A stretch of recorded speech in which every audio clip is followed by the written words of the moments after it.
Storage, another spring trap, another spring trap. Oh. We have seen it. No spring trap, how dangerous. Archer Queen is on it and it's going down quickly. 40 seconds, the Royal Champion is still there. Can he get through that last multi? It's done, it's a 3-star. Here comes that Warden, here comes that fireball early onto the Crusher Mortar. No! Oh, no! Yeah, oh my, that. Wait, wait, he's down!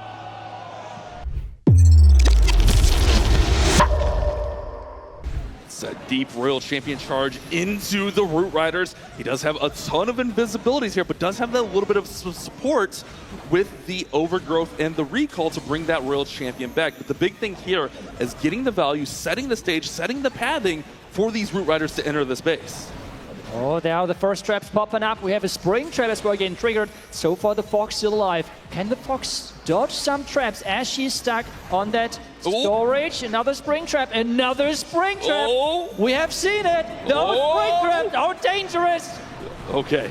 Plays it safe and recalls because I think Yada was figuring there was more traps right in there, but that RC was taking a beating. Now here comes that log launcher right into the base. Root Riders are going to go right alongside of it. They should be able to path down that left side along with that log launcher going right up the middle to the Town Hall to get that Crusher Mortar out of the way early. And now the Queen, she can go ahead and help out with these balloons, take out those Ice Golem. There goes the Warden's Eternal Tome with the Healing Tome in there. Just nice protection. Still has an Overgrowth for the back end of this base. Not to mention, still 3 of those invisibilities that can be used to protect all of these troops, the heroes, whatever he needs it for. First Invis goes down on the RC. Oh, that multi-unit tower is so dangerous. Another Invis to keep that Royal Champion alive. The Root Riders are now getting pushed towards the outside. Another Invis. Remember, he had to recall early, so he has this backside power, and another Overgrowth can be used because time is ticking. That's the other side. King still has ability. There's still Super Barbarian, still a wall breaker, so he can access that last compartment over there. Oh, and the Clan Castle is still alive as well. That's another building he has to deal with.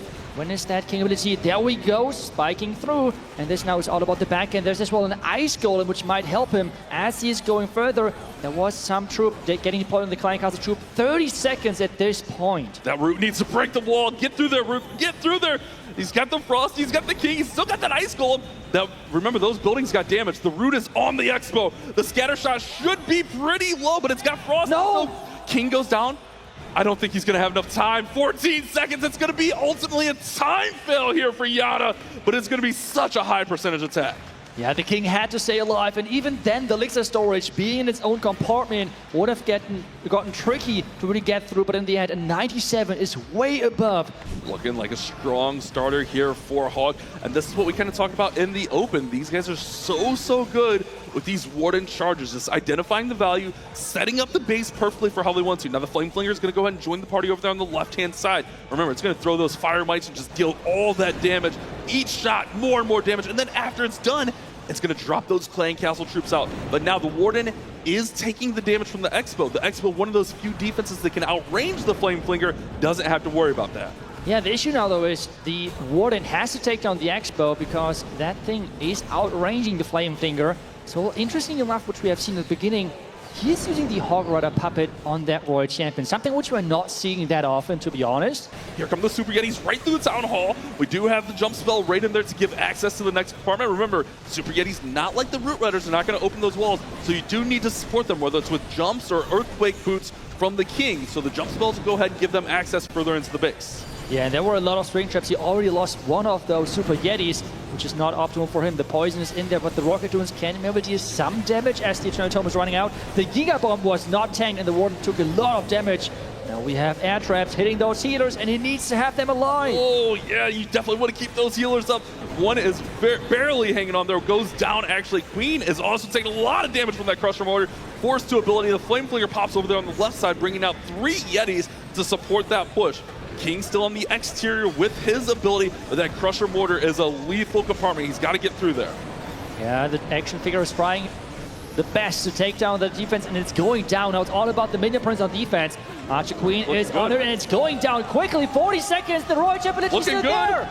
Hawk is looking like the first 3-star of the war. The first attack for Dizzy X Stamina, and they are showing why they were in our monthly qualifiers each and every month. We saw them time and time again, just giving our golden ticket team such a hard time.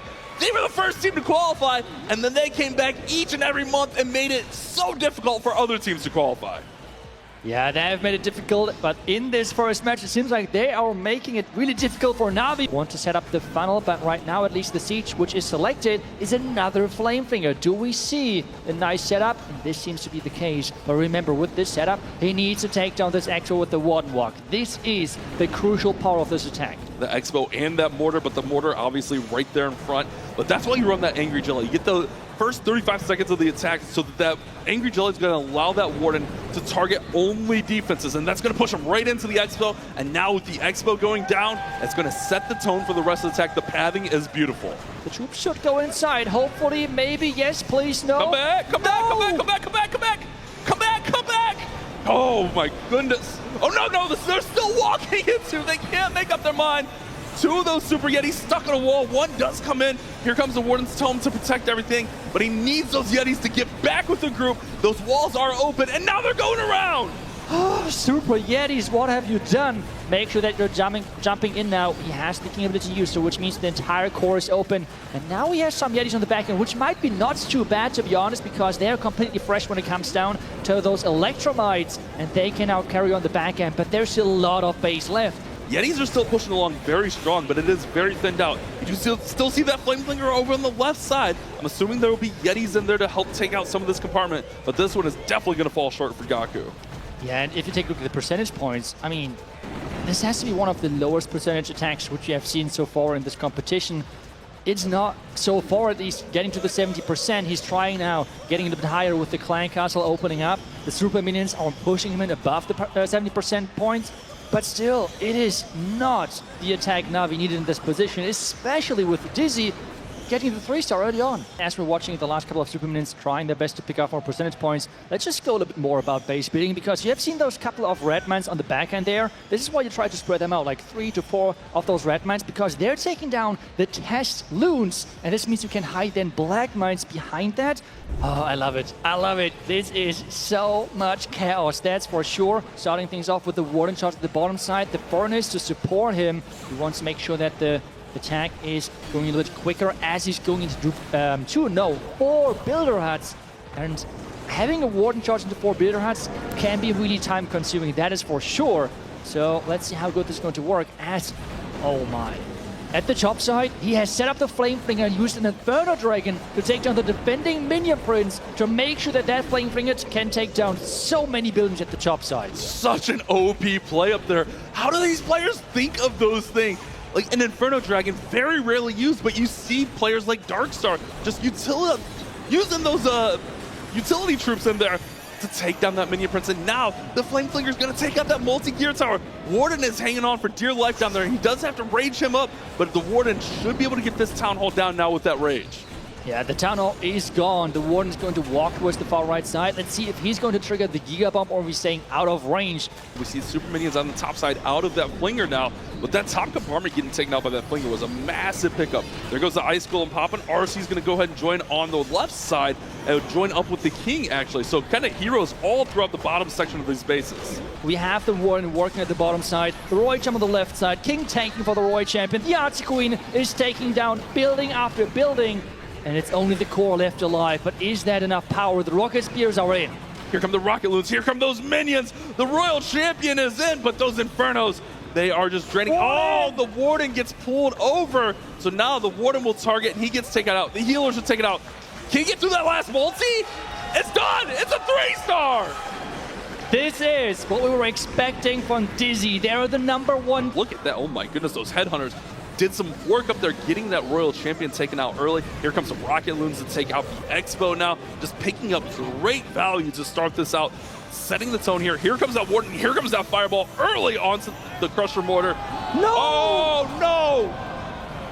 The Fireball not going to the direction as he was able to set up the Flamefinger on the top left side. But, oh no, this is now going to be so tough to recover. The Warden is going to charge into 2 heroes, 3 multi-archer towers, and a mortar crusher. Good luck. Flameflinger doing a great job on the top side of the base. Warden is still going strong, but can he get this one up and get it even close into the 90s, maybe even flirt with a 3-star here? Yeah, Royal Champion in now from the far left side for that Town Hall, trying to use some loons to push her in. But there's now even traps on this far left side against that Royal Champion, as well as Spring Warden's Trap. down. But really the biggest takeaway point for me is how much those pros are trying to set up the Flame Flinger. This is one of the most crucial things, and surprisingly to a lot of players is the Warden Charge Fireball is actually not about the Fireball. It is a nice thing to have. Starting off with that RC charge into Dragons here. So that heavy investment with the Royal Champion charge. Going to go right into the Town Hall.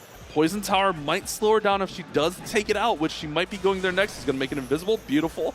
And now that Royal Champion can go ahead and pop her ability, use that haste valve, get through the Town Hall, and get that under control. Where is she going next? Is she going for the core? No, she's back to the outside. There are some spring traps delaying her a little bit, but the health so far looks solid. Now the King will go ahead and go in with the Siege Barracks, and the Dragons on the opposite side of that, just creating that pathing with that Royal Champion. Here comes an Inferno Dragon on the top side just to help create even more pathing with that Baby Dragon, and all the Dragons are right up the middle of the base. The Dread Trap is going to delay things a little bit, and it's going to rotate the Minion Prince in front, actually. The Dragons are now catching up again. The Black Man is getting blocked as the King is moving now to this bottom Fire Spirit compartment to take that out. Yeah, the Overgrowth is going to work in just a couple of seconds. There we go. And there's a lot of damage on this back end. The Poison Tower, the defending Minion Prince, but the Minion Prince ability is just amazing. Are there enough Dragons alive, though? Dragon's fading. There's an Inferno Dragon. Watch the Baby Inferno Dragon. Oh, does not get the Minion Prince. I think the defending Minion Prince along with that Monolith, and there's an air defense in there. I think it's going to be just enough to hold this one back. But look at that percentage again. High percent into the mid-90s here. 92, 93% maybe from the Phoenix. Now Phoenix will get taken out, but another 90% attack. Obviously, we'll have to see where he gets that all going. He's going actually really, really quick with the Fireball, only using one of those invises and just taking out that left compartment right there. And that'll allow this Warden just to have a nice little path around the outside of the space and maybe even into the middle a little bit later. Yeah, now he's trying to set up the Flame Thing maybe at the top side, but you can really see it. Those teams by now, if you see like in somewhat outside Expo, you can pretty much guarantee to say there are going to be Tesla. There are going to be some type of traps to really make sure that the investment is as hard as possible, as he's now just using Flame Thing on the top left side to get the multi-arch tower and the air defense up next. Yeah, and there's now the defending Minion Prince. That thing can like 2 or 3 shot your hero. It is scary. So this is why we're seeing the freeze invested. He needs to use another loom because that cannon is in there as well. Can he keep everything alive? So far it looks really nice for him as he's pushing forward, and the Flame Finger's doing exactly what he's hoping for. Oh, Rocket Loons! Rocket Loons!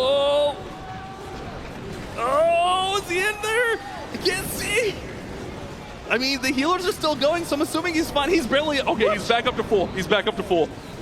Yeah, I don't know how that Warden survived. I do not know. Flame Flinger actually gets one shot off, which will actually weaken up that CC. And here we go with some Valkyries actually out of the Clan Oh no, Castle. the Warden! He's following! Oh, Warden's following the Valks. That's going to be a problem. The Valkyries get taken out, but now the Warden's going to be in dangerous territory. He's in range of the Town Hall. He's in range of the Crusher Border. Here comes that Royal Champion. She's got to save the Warden. Rage is keeping that Warden alive. Here comes the Town Hall takedown with that Royal Champion. It's a save, but the Warden has been taken down. The Warden has been taken down, and this means at this point it's just, again, about the percentage. Navi cannot get their first 3-star in this match, and the base building of Dizzy so far is flawless.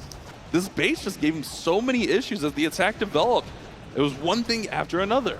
Yeah, and I feel like even things went in his favor with the Warden not going down right away. Sending that Royal Champion in to pick up as much value as possible. If she can cut her way into the middle of the base and just get through that multi-gear tower, maybe get through the Monolith, get through 1 or 2 of those Infernos, that would be insane value. But it's all about setting the pathing here and getting her into that section. It's a harder thing. Like, obviously, we can sit here at the desk and say that's what he needs to do, but actually doing it is a whole different story. Yeah, oh my, that... Wait, wait! He's down! Should be still somewhat through the Town Hall, but there is that risk that they follow up through that storage, through that Ricochet cannon, and kind of avoid the Town Hall still. Yeah, this is now what we have to find out. How is that going to work out for him? Is he going to go for the Town Hall? Or like, do some Dragons go for the Town Hall at this point? Or are things going mainly for the core? There goes the Eternal Tome. He's now trying to redirect them to the Town Hall to get the 2nd star. But how many more percentage points can he get? This is right now the best thing which NAVI was hoping for. Yeah, it would have been even better for NAVI if they would have skipped through that Town Hall, but Mask doing a great job using those extra invises. That's the one thing. When your Royal Champion charge doesn't go to plan and she goes down early, you have those excess of invisibility spells to kind of use throughout the base, and he used those perfectly to get those dragons onto the Town Hall. Now with that second star secured, NAVI need to get a 3-star, push them to 11. But even then, like the percentage, NAVI's percent have been so low throughout. It would have to be such a low 1-star. It would have to be absolute catastrophic failure from Fluxy. But we know that Fluxy in that 5 spot is so aware of what he needs. Really great save by Mask. And this is, again, like you have said it earlier. But here we go with stars. Not too many Root Rider attacks in this war. Yada was the only other Root attack. It's such a very consistent, good attack throughout the meta, but you do see a lot of players kind of shying away, going to those Super Yetis, going to those Rocket Fireballs. But now, Stars, with the war on the line, electing to go with this deep RC charge into Roots. And the question is, can he get enough value to really make the heavy investment worth it? Remember, he has... no. Oh, she's hanging on. I mean, that is... Oh, she nearly dodged the recall spell as well. And right now, they're taking quite some damage. The healers are not there to cover that up. But now, as they're catching up, the Root Riders should be fine again. Healing, catching up, getting those Root Riders nice and protected. Royal Champion now getting in front as well. King will go to the bottom side of the base to cut off the pathing and allow everything to circle around. Remember, no more spell support. All the spells are gone. So it's pretty much what can the Roots do here with all of this healing support. The Fox now going down, which was so far a great way of saving that Royal Champion. Can she survive that multi-gear tower? The multi-gear tower going. Wait, Diggy. Diggy stun! Diggy with the Stone Cold Stunner on there to free up the Royal Champion, and this is looking really good for Stars. Queen ability pops, action figure gets that giant out. King still has ability, and Stars gets NAVI on the board with the 3-star. Finally get through one of these difficult Dizzy bases. NAVI has arrived at the World Championship. Unfortunately, a little bit too late, but at least this means that for their match later on. The 2-star wins the war, but if this is a 1-star, it needs to be a 66%, if my math is correct. Ooh, the redirect to get that multi-inferno tower. There's 2 more invisibility spells, so those pros are all going for the heavy investment when it comes down to the Royal Champion charge. Getting the multi-inferno tower as well, which is on the flank of the town, on the poison tower as well. Wow. What? Wow. The last spear. Great pickup there, getting that poison tower out of the way. And now look at this line straight to the Town Hall, Itsu. It's a straight path of destruction for these Root Riders to trounce right onto that Town Hall 17 building and secure it. And that was just such a beautiful setup for Fluxy. And the Town Hall is just going down as the next building. At this point, it's only 50%, which he has to reach. And he's still got so much left. He's still got the Super Barbarian, still got King and Queen ability. And it's looking like Fluxy will secure the victory for Dizzy X Stamina, moving them on in the upper bracket. Obviously, we still need that 50%, but with all those troops still on the board, it feels like a sure thing. 48, 49, 50% right around the corner, and there's the victory for Dizzy X Stamina. The King Queen still having her abilities. The Warden has to get popped really soon. Good call. Good call. Pops that Warden right as you're yelling it into. I love it.